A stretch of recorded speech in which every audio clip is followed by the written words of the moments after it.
Disney revient au cinéma. Super. Disney revient au cinéma avec le film Wish, ou plutôt un Wish de chez Disney. Wish, Achat et la bonne étoile, on en parle, c'est parti. Moi je fais le vœu. Jeune fille de 17 ans à l'esprit vif, Asha vit à Rosas, un royaume fantastique où tous les souhaits peuvent littéralement s'exaucer. Accompagnée de Star et de Valentino, Asha va affronter le plus redoutable des ennemis, le roi Magnifico, et prouver que le souhait d'une personne déterminée, alliée à la magie des étoiles, peut réellement produire des miracles. Wish, Asha et la bonne étoile est le nouveau film Disney donc sorti au cinéma ce 29 novembre dernier. Enfin, un film Disney qui arrive sur nos écrans, puisque oui, les derniers films étaient sortis donc sur Disney+, sauf Encanto, donc sorti en salle en 2021, mais sinon effectivement, que ça soit du Avalonia et l'étrange voyage, qui était un énorme flop d'ailleurs, ou encore même du Alerte Rouge du côté de chez Pixar, donc Soul également, oui, Raya le dernier dragon. Oui, en effet, il y a quand même eu beaucoup de films Disney qui sont sortis donc exclusivement sur Disney+, depuis sa sortie en 2020, et donc évidemment depuis notamment la crise sanitaire. Wish est donc le film pour célébrer les 100 ans du studio, les 100 ans donc qui ont été célébrés le 16 octobre 2023, avec d'ailleurs la sortie d'un court-métrage, le Avengers des personnages de chez Disney. Voilà, donc il était une fois un studio où finalement tous les personnages Disney se retrouvaient pour faire une photo de classe. J'en parlerai peut-être vite fait dans une multicritique, ce n'est pas non plus le sujet de cette vidéo, mais j'ai quand même plutôt bien aimé ce court-métrage, puisque c'était un peu le multivers. On voyait vraiment des personnages qui à la base n'auraient jamais dû interagir ensemble, et là tu les vois interagir ensemble, donc effectivement c'est cool en termes de référence, etc. J'ai dit le mot référence à 2 minutes de la vidéo, on va y arriver. Le film Wish, à ne pas confondre avec une certaine application qu'on peut retrouver sur nos smartphones, mais donc le film a le droit à une animation assez particulière. En effet, Disney ces dernières années reste un peu dans ce qu'ils savent faire, c'est-à-dire de la grosse 3D, de la grosse numérique, avec des visages qui se ressemblent un peu tous. Le film Wish a essayé de faire quelque chose de différent, un peu pastel, et un mélange entre du 2D et du 3D, si j'ose dire. Écoutez, moi personnellement, j'ai bien aimé l'animation, même si effectivement elle n'a pas non plus fait l'unanimité, et c'est quand même quelque chose que je peux comprendre. On a une animation qui est assez particulière, et qui à des moments est jolie, voilà, mais à des moments quand même ça fait un peu fan-made, si j'ose dire. Voilà, ils ont voulu changer, et honnêtement c'est cool parce que tout le temps resté sur du numérique depuis quand même ces 20 dernières années environ, il fallait changer un petit peu. Pour les 20 dernières années, c'est quand même surtout depuis le début des années 2010, avec notamment Réponse, voilà, qui était arrivé, Reine des Neiges, tout ça. Mais effectivement, là on change d'animation, on essaye quelque chose de différent, et qui, dans l'ensemble du film, marche quand même plutôt bien. Moi je trouvais que certains plans étaient jolis, que même le chara-design des personnages était pas dérangeant non plus. Il y a quand même eu beaucoup de critiques en termes qui critiquaient déjà au moins l'animation, et moi honnêtement c'est pas un point qui m'a dérangé, je trouve même que ça changeait, et voilà. Entre par exemple du Tortue Ninja, du Spider-Man Across the Spider-Verse, on essaye un petit peu cette année de placer entre guillemets des nouveaux styles d'animation. Disney a voulu faire la même cette fois-ci avec Wish, et honnêtement, pour moi, c'est réussi. En termes de musique et de chansons, puisque oui, c'est un Disney, il nous faut les chansons, il nous faut les musiques, on est un peu, là j'avoue, dans le même style que Miraculous le film en termes de chansons, c'est-à-dire des chansons qui, quand tu les regardes, quand tu les écoutes, sont plutôt sympathiques, voilà, tu t'ambiances un petit peu devant, mais c'est pas non plus des musiques qui seront mémorables et qui seront incontournables. Où est l'époque du libéré délivré? Où est l'époque du où est la vraie vie pour Réponse? Où est même l'époque du fameux Le bleu lumière de Vaiana, ou Sous l'océan, l'histoire de la vie, bref, toutes ces musiques qui ont bercé notre enfance? Où est cette époque? Malheureusement, effectivement, je trouve que les chansons ne seront pas mémorables. J'ai un doute également du fait, est-ce que les anciens films Disney avaient quand même autant de chansons? J'ai un doute par exemple pour du Réponse, pour du Vaiana ou pour du Reine des Neiges, est-ce qu'il y avait autant de chansons dans le film? Là, honnêtement, tous les 15 minutes, on avait une chanson, un peu comme Miraculous le film, même si je le critiquais pour Miraculous parce que c'est pas un Disney. Là, honnêtement, j'ai pas le droit vraiment de le critiquer parce que c'est du Disney et qu'il fallait s'y attendre. Il y a des chansons qui honnêtement passent bien, voilà, notamment la fameuse chanson la plus connue on va dire du film, voilà, moi je fais le vœu, voilà, de vouloir un monde heureux, c'est tout ça. Cette chanson, honnêtement, c'est mal libéré, délivré à moi. Voilà, je l'ai écoutée 3 semaines avant sa sortie, dans les trailers, etc. Je la connaissais déjà par cœur, et j'ai pu faire mon petit karaoké à connaître la chanson déjà par cœur, couplet et refrain dans le film.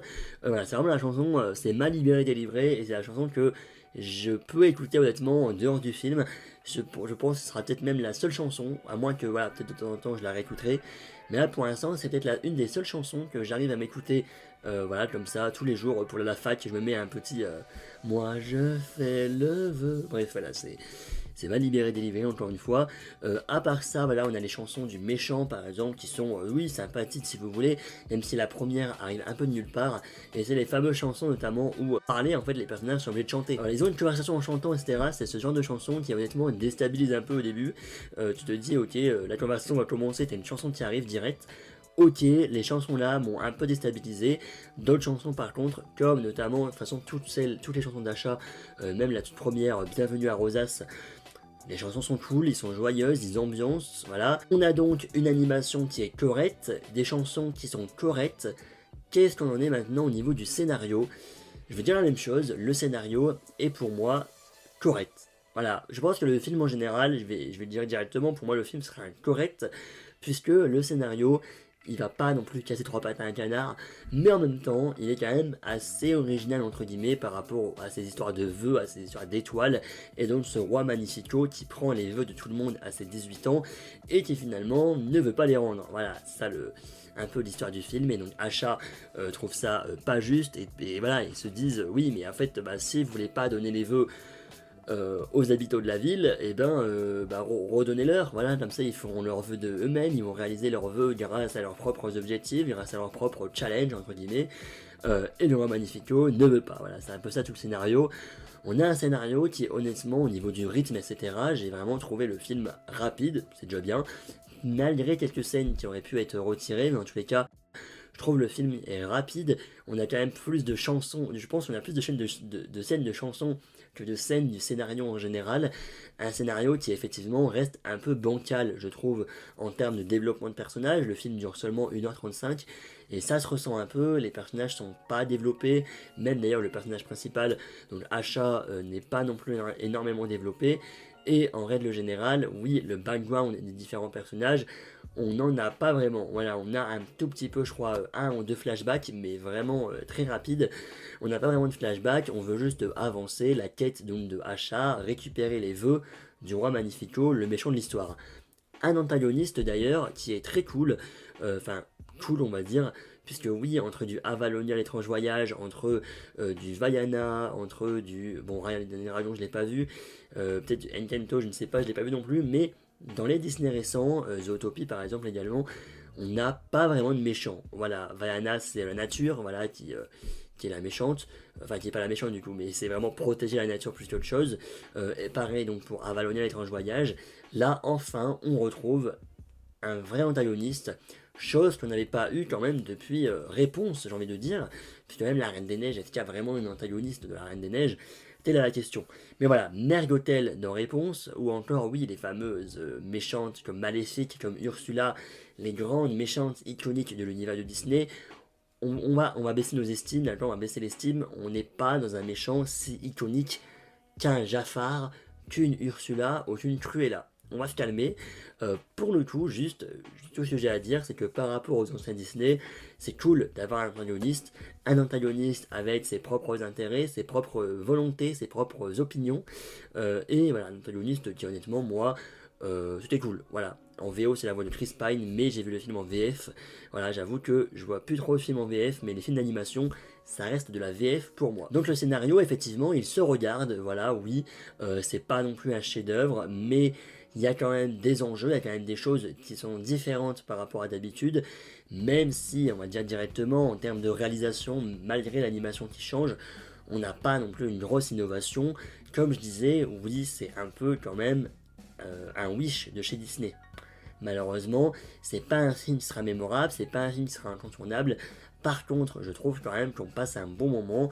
Les chansons sont correctes, les personnages le sont plutôt attachants, même s'ils sont pas développés, les personnages secondaires, on en parle très peu quand même, donc tout ça fait que oui, il y a quand même un petit manque de développement et un petit rush qui va se ressentir. Mes peurs, je les oublie sur le chemin. Si ce bel espoir peut me faire avancer, laissez-moi croire qu'il fera beau demain. Mais manque de développement, pourquoi à votre avis? Pour les références, pour le film Hommage, on a plus un film de référencé de plein de choses de chez Disney, plutôt que un vrai scénario qui va se développer, etc., et une vraie histoire originale. Dans chaque séquence, on a des références, mais c'est des références pas vraiment subtiles, enfin pour certaines c'est un peu subtil, pour d'autres pas du tout. Par contre, j'ai préféré les références de Wish aux références de Tortue Ninja, même si ces Tortue Ninja vont un peu plus me faire rire, mais j'avoue que moi, en tant que fan entre guillemets de Disney, ça m'a fait plaisir de voir les références, d'accord? Voir une tortue, Donatello je crois, qui dit hey, t'as vu, je sais conduire parce que je joue tous les jours à Forza Horizon 5. Ouais, hein. Ou alors, hey, Fast and Furious, machin. Voilà. Là, c'était vraiment obvious. Là, ça l'est aussi, finalement. Voilà, par exemple, je vais prendre quelques exemples comme ça. Hein. D'ailleurs, j'ai vu sur TikTok des autres références que je n'avais pas vues. Mais par exemple, les 7 amis de Asha, qui sont forcément tous, même s'ils n'ont pas les prénoms des 7 nains, mais ils sont tous caractérisés par un 7 nains. On a, oui, bon, Hachoum, on a Dormeur, on a Grincheux, on a Timide. Bref, déjà, il y a ça. On a également un Peter Pan dans le film. Autre chose, par exemple, oui, la scène des bulles, là, un peu de vœux, c'est un peu une scène dans Cendrillon. On a beaucoup de choses comme ça. Voilà, ça nous parle de miroir à un moment, évidemment. C'est Blanche-Neige qui fait qu'on est plus dans un film référence à d'autres Disney, plutôt que réellement un film à proprement parler original. Certes, ils ont voulu faire un hommage pour les 100 ans de Disney. D'ailleurs, bon, le grand-père de Asha, donc c'était son anniversaire au début du film, et il fête ses 100 ans. Waouh. Voilà, donc c'est vrai effectivement que les références, en tout cas pour les fans, ça peut être sympa, mais quand on a un trop plein de références et qu'on va davantage se concentrer sur les références plutôt que sur le scénario à proprement parler et sur le développement et les backgrounds, ça reste un peu dommage. Voilà, finalement quand tu combines les chansons et aussi donc les références, t'as pas vraiment de scénario. Et encore, j'ai oublié quand même beaucoup de références et certaines que je découvre seulement maintenant après le film. Mais oui, que ce soit même tous les animaux, etc. Il y a une scène avec beaucoup d'animaux et vous allez reconnaître des animaux que vous avez déjà vus dans d'autres films Disney. Oui, ok, c'est le film des 100 ans, mais là, au niveau des références, on passe vraiment de Blanche-Neige à Réponse dans tous les détails, voilà, du Roi Lion, du Pocahontas, du Zootopie, du Stitch, du La Belle au Bois dormant. Oui, tous les Disney y passent, et vous allez au moins avoir une référence par film Disney, ça, je vous le dis. Mais voilà, quand c'est des références subtiles, why not? D'où pourquoi d'ailleurs il y en a certaines que j'ai pas trouvées, n'est-ce pas? Par contre, quand c'est vraiment un personnage qui s'appelle Peter et on te dit qu'il veut aller dans l'imaginaire,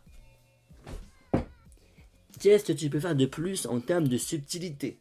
C'est pas subtil du tout. Il y en a un qui parle, enfin un animal du coup qui dit à l'autre merci Bambi. Bambi, mon jeu. Bref, oui, je vais pas trop tous vous les spoiler, même de toute façon, je peux pas tous vous les spoiler parce qu'il y en a tellement que voilà. Mais effectivement, chaque séquence, on a une référence. Certaines m'ont fait sourire, voilà. Hein, dans ma tête, je me suis dit, ah, Blanche-Neige, ah, Cendrillon. Ok, certaines m'ont fait sourire. Par contre, encore une fois, ça va être le même problème que j'ai avec Tortue Ninja. Pour moi, il y en a trop et les références vont davantage primer par rapport au scénario. Et ça reste quand même assez dommage. Pour conclure, le film Wish, Asha et la bonne étoile est pour moi un film correct et à moment correct dans ce qu'il aurait pu montrer.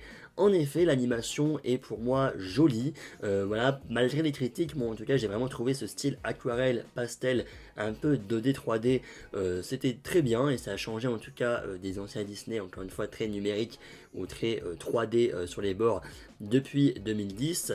Les personnages, malgré, oui, du développement pas vraiment là, Asha est en tout cas attachante et le roi Magnifico, eh ben il est aussi cool en termes de prestance, de charisme, c'était cool, malgré le fait qu'il ne soit forcément pas iconique par rapport à nos chers Ursula, Jafar, etc. Mais pour le coup, ça reste quand même cool d'avoir un méchant, puisque c'est quelque chose qu'on n'a pas eu depuis quand même pas mal de temps, depuis ces dernières années, dans les films d'animation Disney.